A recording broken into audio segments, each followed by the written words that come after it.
สบายดีเด้อสบายดีพ่อแม่พี่น้องตอนเช้าของมื้อวันพฤหัสเนาะมื้อนี้เฮาสิเฮ็ดมุกหมูปลาเนาะเฮาบ่มีใบตองเฮาก็เลยสิมุกใส่หม้อนี่ก่อนอื่นเฮาตำมักพริกแห้งกับอันข้าวเบื่อแล้วก็หัว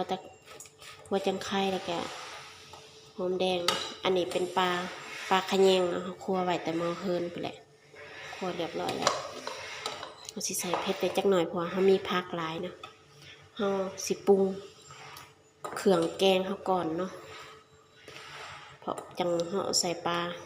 นี่ใส่รสดีไปน้อยหนึ่งน่ะตามด้วยน้ำปลาแดก น้ำปลาแดกเล็กน้อยนี่ใส่ไปเลยน้ำปลา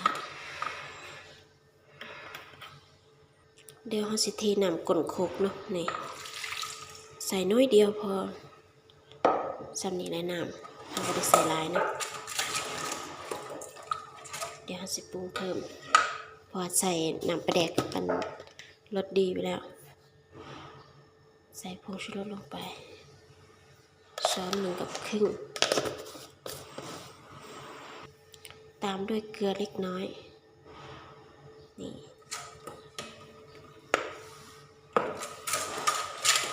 เราสิซิมก่อนเนาะถ้ารสชาติแบบพอประมาณที่เราโอเคเรากับบปรุงเพิ่มนะ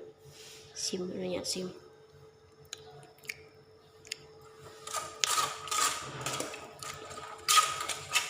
ถือว่าโอเคแล้วนะเดี๋ยวเอาผักมาลงอันนี้คือผักเขาเนาะมันสิเน้นหลายเนี่ยอันนี้ต้นหอมแล้วก็ผักตูแล้วก็ผักขะแยงเนาะส่วนอันนี้กะหล่ำเมื่อวานที่เหลือเมื่อวานเนาะเอามาใส่หมกหมูปลาเขาได้อันนี้มักเล่นใส่หม้อเลย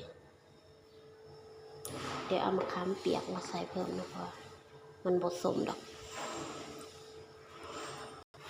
มะขามเปียกลงไปเดี๋ยวเอาผักที่เหลือลงถวางให้พุ่งเค็มๆไว้เพราะเขาใส่ผักหลายนี่ใส่ลงไปเลยเดี๋ยวผักมันหยุดกันเรื่อยหน่อยนะมันหมกผักหรือหมกปลาขะแยงกันแน่หมกปลาขะแยงนะทุกคน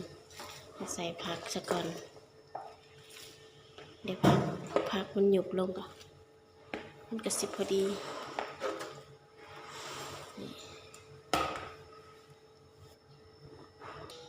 เปิดแก๊สแล้วค้างหม้อนะเรารอพักอันนี้มันหยุบก่อนเราค่อยเอาปลาใส่แล้วก็ปิดฟ้าไว้นะมันสีหอมเด้เห็ดแบบสีแบบมกหมูแต่อย่าใส่น้ำลายได้ถ้าใส่น้ำลายมันสิเป็นอันแกงเนาะมกต้องใส่น้ำนิดหน่อยเขาสิค่อยๆแบบตล่อมลงเพราะว่ามันเป็นข้าวเบื่ออยู่หลุมเดี๋ยวไม่หมอเขาสิคนพักเขาลงข้างล่างรับรองเซ็บแท้แน่นอน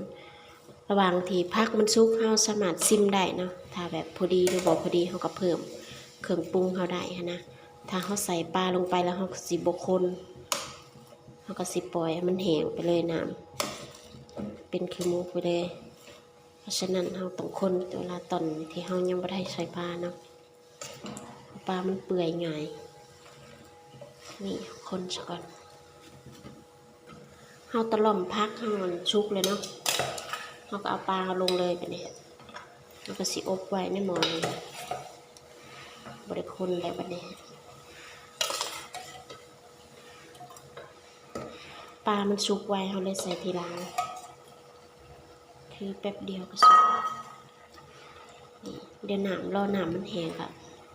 เป็นอันใช้ได้นี่คือหมกหม้อปลาขะแยงนะหอมตัวนี้หอมแห้ง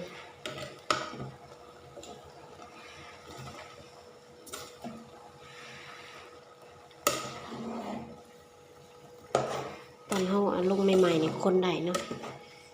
ถ้าแบบปลามันเริ่มสุกแล้วคนบ่ได้เราสิอบไว้ลงข้างหลังปลาจะได้สุกแบบทั่วถึงนี่คือหมกหม้อนะถ้าบ่ได้มีใบตองเขาก็บ่ต้องหมกหม้อแบบข่อยก็ได้นะแต่ข่อยบ่มีใบตองปิดฟ้าไว้รอมันสุกอย่างเดียวแบบนี้เห็ดอันไฟอ่อนๆเนาะไฟแบบอ่อนๆค่อยมกไปเรื่อยๆในหม้อ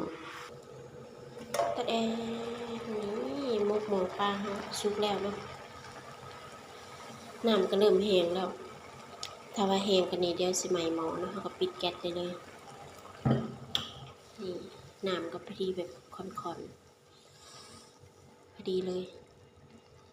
มากินข้าวเสาร์น้ำกันแซ่บๆมกปลา